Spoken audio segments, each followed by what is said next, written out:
CBN Rio. Apresentação: Leandro Rezende. O prefeito do Rio de Janeiro, Eduardo Paes, anunciou agora há pouco nas redes sociais que na segunda semana de janeiro vai participar de uma reunião com o ministro de Portos e Aeroportos para discutir o impasse no limite de tráfego do aeroporto Santos Dumont. E para detalhar um pouco da conversa que ele teve com o governo federal, a gente tem a oportunidade de conversar agora ao vivo com o prefeito do Rio, Eduardo Paes. Tudo bem, prefeito? Bom dia para o senhor. Bom dia, Leandro. Bom dia aos ouvintes da CBN. Prazer grande estar com vocês. Obrigado por ter nos atendido. Prefeito, bom, há um impasse aí colocado, a solução para o Galeão, pelo que eu entendo da sua argumentação desde o final de semana, ela havia sido encontrada e agora, segundo o senhor, por conta de forças ocultas, estão se movimentando para alterar essa política e aumentar o número de voos no Santos Dumont. Que forças ocultas são essas e como que foi a primeira conversa com o governo federal sobre esse assunto? Bom, vamos aqui por partes, né? Eu acho que tem que alguns registros vão ser feitos nesse caso. Nós todos sabemos como o Galeão tinha praticamente fechado ali até meados de 2023, num processo claramente orientado de esvaziamento do aeroporto a partir do fortalecimento do Santos Dumont. Para todo mundo entender, para você ter voo internacional, para você ter voo doméstico, quanto mais voo doméstico você tem, mais você atrai voo internacional, porque isso funciona como um hub, um lugar onde a infraestrutura aeroportuária e de voos funciona. Então havia um processo deliberado de esvaziamento do Galeão. Na época, assim que o presidente Lula se elegeu, ele veio esse tema a ele, e o presidente Lula foi muito firme, dando soco na mesa com o Ministério, com a ANAC, para que fizesse uma restrição no Santos Dumont, para que tivesse mais voo doméstico no Galeão, e o resultado está aí. A gente saiu, cresceu enormemente, aumentou o voo internacional, e então esse registro importante. Outra pessoa que ajudou muito foi o ministro Silvio Costa, o atual ministro. Quando ele assume o ministério, ele colaborou muito nesse processo todo. Então, esses dois registros são importantes. O que tem, obviamente, são pressões. Por exemplo, você tem uma companhia aérea, a Latam, que era tem o hub internacional dela do aeroporto de Guarulhos. Direito dela, enfim, ninguém aqui vai ficar dizendo o que o privado vai fazer. Mas é óbvio que para eles é muito mais interessante pegar todos os passageiros do Rio, meter num voo do Santos Dumont, saindo, fazendo check-in para o voo internacional no próprio Santos Dumont, indo para Guarulhos, embarcando para o exterior. Porque eles enchem os voos deles assim. Enquanto os cariocas os cariocas e os nossos visitantes têm que ficar fazendo escala, baldeação em São Paulo, quando nós temos aqui o aeroporto internacional que é o melhor do Brasil. Então, esse é um desses agentes ocultos. Outro agente oculto, a própria Infraero, que é uma empresa que hoje tem no Santos Dumont a única forma de se sustentar, uma estatal. Então, essa discussão. E aí outros interesses que a gente desconfia, imagina, mas quando a gente não tem condições de dar nome aos bois, é melhor não dar. Mas tem interesses republicanos, econômicos, citei dois aqui agora, e tem interesses que a gente vai falar por aí que são mais mesquinhos, vamos chamar assim. Então, houve uma decisão, na minha opinião, equivocada por parte do ministro Silvio Costa, na minha opinião, mais uma vez induzido a erro, reunindo lá com a ANAC, as companhias aéreas, mas foi a decisão da ANAC, em que volta a possibilidade de aumentar o número de passageiros do Santos Dumont, que é altamente prejudicial. Primeiro porque a gente está com uma licitação marcada para o Galeão agora em março. Então, é um processo que foi feito um acordo com o TCU, e toda empresa aérea que quer vir para o Galeão, Leandro, ela precisa de segurança. O sujeito para tomar a decisão de fazer uma rota internacional, Rio, sei lá o que, Rio, Nova York, Rio, Roma, Rio, Milão, o sujeito tem que fazer investimento, uma infraestrutura local grande a ser instalada. Então, se ele não tem confiança na estabilidade do processo, se vê ameaçado toda hora, depois de um acordo feito com o TCU, é muito ruim. Então, eu acho que ao longo desses últimos 2 dias, desde sexta-feira, especialmente sábado e domingo, eu conversei com o presidente Lula por telefone no domingo, que é o maior defensor dessa história, né? Ele se comprometeu a falar com o ministro Silvio. Falei com o ministro Silvio durante o fim de semana. Ontem o vice-prefeito Eduardo Cavalieri e o deputado Pedro Paulo, que tem uma relação muito boa com o ministro Silvio, tiveram uma conversa e ficamos de voltar a conversar na segunda semana de janeiro, né, para que esse processo fique bem esclarecido e que os interesses que não são interesses maiores, ou seja, interesses do Rio de Janeiro, da infraestrutura aeroportuária brasileira, sim, dos passageiros. Aliás, vou dizer aqui uma coisa, nesse caso é zero disputa Rio-São Paulo. Né? Guarulhos não perde nada com o aumento do Galeão, ao contrário, Guarulhos cresceu também junto com o Galeão. Então, né, o Galeão cresceu numa proporção maior, sim, mas não atrapalha Guarulhos, ao contrário. Quem tem frequentado Guarulhos nos últimos tempos sabe a dificuldade ali da própria área internacional do aeroporto. Então, não é uma briga Rio-São Paulo, não é Guarulhos contra Galeão. São Paulo é uma super economia, primeiro do Brasil, ninguém tem dúvida disso. Tem um senhor aeroporto, mas o Brasil precisa, com as suas dimensões, sim, pelo menos desses dois hubs funcionando plenamente. Prefeito, o senhor falou que o ministro Costa Filho foi induzido a erro e que o senhor teve conversas com ele, com o presidente Lula. O senhor entende que o ministro foi demovido desse equívoco e que ele vai desistir? Olha, o ministro Silvio, se tem uma marca dele, é a capacidade de ouvir e dialogar, né? Então, ele está abertíssimo, sempre esteve, né? Enfim, então não vejo a menor dificuldade, né? Ele está absolutamente aberto e ele conhece a agenda do presidente Lula para o Rio de Janeiro, para o Galeão. Então eu estou muito sereno em relação a isso, né? Então essas forças ficam, quando eu digo pressões de forças ocultas, o sujeito ali vai agindo na agência reguladora, sabe aquela turma de baixo que daqui a pouco chega o despacho na mesa do chefe e o chefe, isso aqui é bom, sem problema, não vai contra o TCU, na verdade é uma obrigação do TCU. E isso eu faço aqui todo dia, né? Então, de vez em quando a gente tem que alertar, né? Quando essa turma opera por baixo, como a gente aqui alertado o tempo todo, vocês fazem esse papel com a Prefeitura do Rio, cobrando, avisando, alertando, não é impossível, você acha que eu sei tudo o que acontece na cidade? Muitas vezes eu ouço pela CBN, né? Sim. E aí a gente vai agir, então tem um processo decisório embaixo, e eu tenho certeza que o comando político, a medida da gestão, da administração eleita pelo povo de maneira direta, né, em 2022, que elegeu o presidente Lula, é uma posição para favorecer o Galeão no sentido de dar as condições do Galeão funcionar bem, né, e não é favorecer em detrimento a ninguém, né. O Guarulhos está lá funcionando, aumentou o número de turistas estrangeiros no Brasil esse ano, batemos recorde, 9 milhões de visitantes, aeroportos cheios, voos cheios. Isso é muito bom para o Brasil e para a economia brasileira.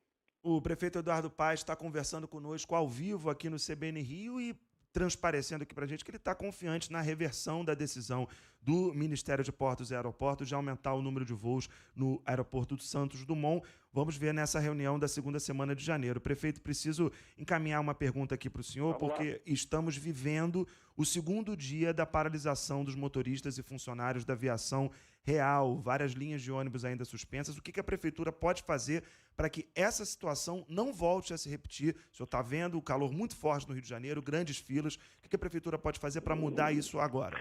Vamos lá. Primeiro, todo mundo sabe minha luta em relação ao péssimo serviço que essa gente presta, né? Enfim, eles usaram e abusaram, e a gente, obviamente, quando a gente reassume a Prefeitura, a gente recupera o BRT, né? E eu tenho um compromisso meu, que aliás foi iniciado no último domingo, da gente recuperar totalmente, no último sábado, da gente recuperar e fazer com as linhas de ônibus normais o mesmo que a gente fez com o BRT. Essa turma toda está no final do contrato deles, né? A primeira licitação acontece agora no início de fevereiro.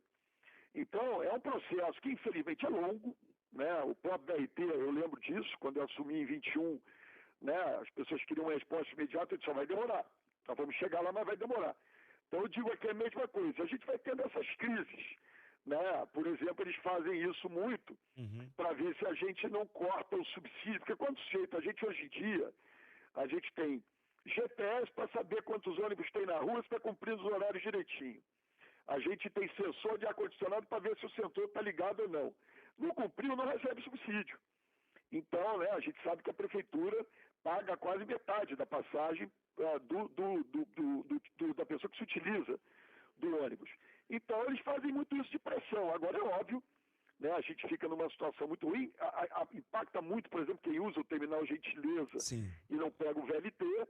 Então, nós estamos vendo aqui, estudando medidas para retirar essas linhas dessas empresas. São empresas que parece que estão numa situação financeira muito ruim, dívidas trabalhistas.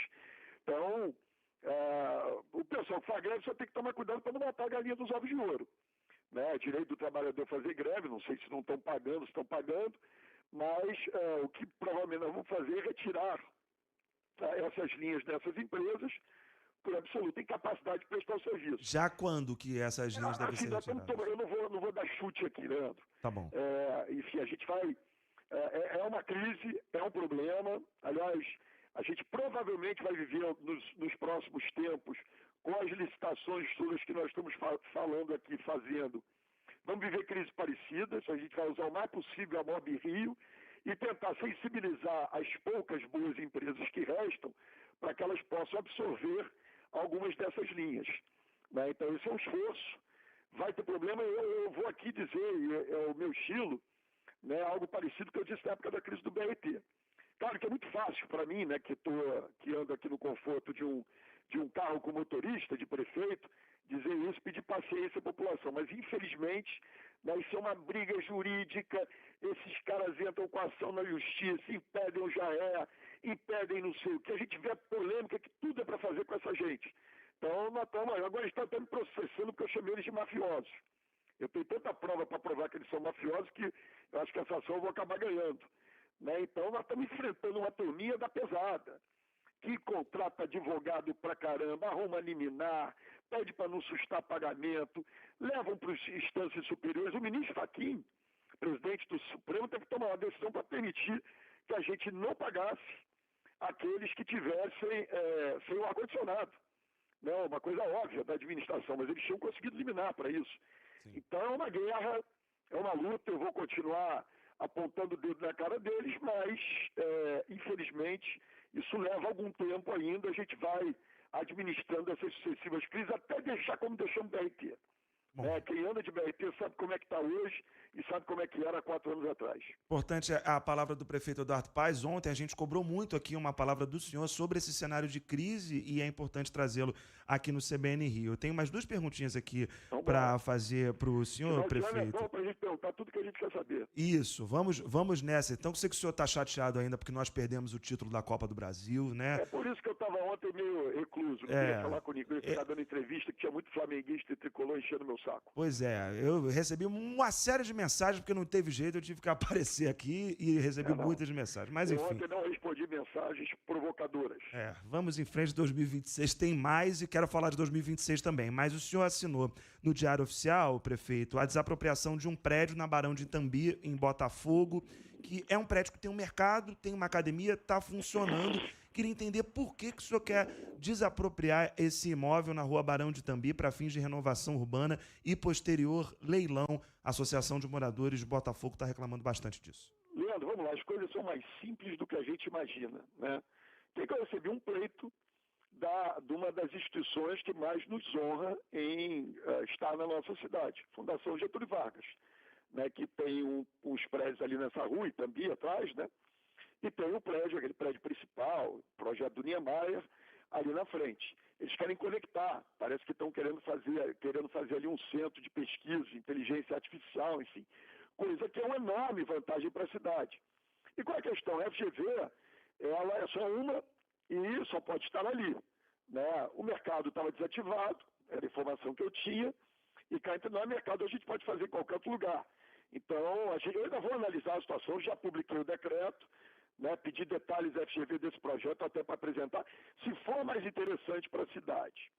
Né, uma FGV grande, poderosa, e a gente tem um Mundial Guanabara, sei lá, Sendas, não sei qual é o mercado, desculpa aqui a propaganda, que são também orgulhos da cidade, diga-se passagem, né, que eles continuem crescendo no Rio de Janeiro, gerando emprego, alimentando as pessoas. Mas se a gente tiver uma coisa que é melhor para a cidade, para ser feita, nós vamos fazer. Né? Não tem jeito. E aí é importante, a gente tem que estar olhando para o interesse maior do Rio de Janeiro. Prefeito, o senhor deu uma entrevista no começo desse mês, no dia 10, em que o senhor falou sobre alguns políticos que posam de linha dura, mas agem como tchutchucas e pitbull de coleira do Comando Vermelho. Como eu te perguntei sobre as forças ocultas no caso do Santos Dumont, queria também te perguntar quem são esses políticos que agem como tchutchucas e pitbull de coleira do CV? Olha, vamos lá, né? Quer dizer, a gente está vendo o que está acontecendo na Assembleia Legislativa, né? Inaceitável a gente ter um personagem com notórias ligações com o Comando Vermelho. Assim, eu não vejo problema nenhum. Né? Todos nós na política, na vida pública, especialmente no parlamento, estamos sujeitos a aparecer em foto com todo tipo de gente. Né? Eu devo ter foto com um monte de gente estranha, com um cara esquisito. Né? Boa parte do tempo sem saber com quem você está tirando fotos. Não é problema. O problema é na hora que você tem uma informação, você levar, como foi apontado pela Justiça, eu não posso fazer nenhum pré-julgamento, você levar essa informação para proteger delinquente. Né? E ali tem um grupo de deputados, né, claramente protegendo esse tipo de coisa. Então, né, eles se auto-intitulam pitbull de coleira, sei lá, do presidente da Leste. Então, para bom entendedor, a minha palavra basta. É uma gente que gosta de falar grosso, pousa o tempo todo, faz selfie, faz vídeo e tal, mas na hora do vamos ver, enfrentar mesmo o crime organizado, né, que assola o território fluminense, né, isso não é mais uma característica da cidade do Rio, da região metropolitana, em boa parte do estado, por causa desse crime organizado, essa loucura de territórios dominados, né, é isso que tem que se enfrentar. Tem que ter operação na rua, se tiver vagabundo, delinquente, né, trajado de uniforme de guerra, se tiver armado com fuzil, cabe ao Estado sim neutralizar esses indivíduos, não tem jeito. Né? A lei permite que o Estado possa fazer isso a partir de determinadas condições. Agora, é inaceitável, né, que a gente também não combata essa turma que fica de terno e gravata nos corredores do poder. Né? Então tem que agir duro com o vagabundo na rua e tem que agir duro com a turma de terno e gravata no ar-condicionado. Conversa conosco o prefeito do Rio de Janeiro, Eduardo Paes, agora já falando sobre segurança pública, e preciso perguntar para o senhor, quando o senhor deve deixar a prefeitura para se assumir candidato ao governo do estado em 2026? Essa é aquela pergunta de 1 milhão, né, que todo mundo quer saber. Olha, eu estou aqui, o que eu falei, ano ímpar, eu fico focado, né, só na administração e pouco falo de política, é o que eu vou continuar fazendo. Estou aqui no meu gabinete. Está acabando o ano ímpar. Mas não acabou ainda. Estou aqui na Prefeitura do Rio de Janeiro, Centro Administrativo São Sebastião, cumprindo meu 13º ano de prefeito, indo para o 14º ano, recordista de prefeito na cidade do Rio de Janeiro, cuidando com muita paixão dessa cidade, é o que eu vou continuar fazendo. O senhor falou que em agosto, eu peguei uma fala aqui do senhor, vou insistir nisso, porque o senhor disse, o vice-prefeito Eduardo Cavalieri vai tirar de mim uma marca, o de prefeito mais jovem da história do Rio de Janeiro. O senhor assumiu aos 38 e ele vai assumir aos 31 anos de idade. Então, essa transição já está desenhada, né, Não, prefeito? mas olha só, ele é meu vice-prefeito. Né? Então, se eu cumprir meu mandato até 2028, né, eu cumprir meu mandato, ele de qualquer maneira assume com 33, né, 34. Então, ele vai ser de qualquer maneira o mais jovem do Rio de Janeiro. Em algum momento ele vai assumir a prefeitura, né? Se você me perguntasse hoje, eu não posso mais ser candidato a prefeito do Rio de Janeiro, né? Mas se você me perguntasse hoje, acho que é natural que um sujeito com as qualidades do Cavalieri, com o preparo, com toda a sua capacidade de entrega, seja um candidato natural à minha sucessão. Então, em qualquer hipótese, ele vai ser o prefeito mais jovem da cidade do Rio de Janeiro. Não tem jeito, né? Não há nada que eu possa fazer contra isso. Aliás, ao contrário, eu estimulo, porque eu acho que é bom a gente renovar a política fluminense, não necessariamente por causa de idade, né? Porque nem também necessariamente os caras que a gente nunca viu na vida, como já foi no passado, aquele tal de Witzel, né? Mas tem muito quadro bom, tem muita gente boa para fazer política no Rio de Janeiro com dignidade, com respeito, né? Com interesse público. E, prefeito, para a gente fechar, já que falamos de política, falamos aqui indiretamente do caso do Rodrigo Bacelar, presidente da Alerj, só que teve gente do seu partido que votou a favor da soltura do Bacelar. Falando aqui da deputada Lucinha, o deputado Cláudio Caiado decidiu não votar. Isso internamente no PSD, como é que caiu para o senhor? Olha só, primeiro, quem não votou, votou pela prisão, né? Então, isso é a primeira coisa, né? Porque você precisa de voto para soltar. Né? Então, esse é um esclarecimento importante. Segundo, o partido tomou uma posição. Né? Agora, a gente não tem como, nesses casos, fechar a questão, vai expulsar, vai punir.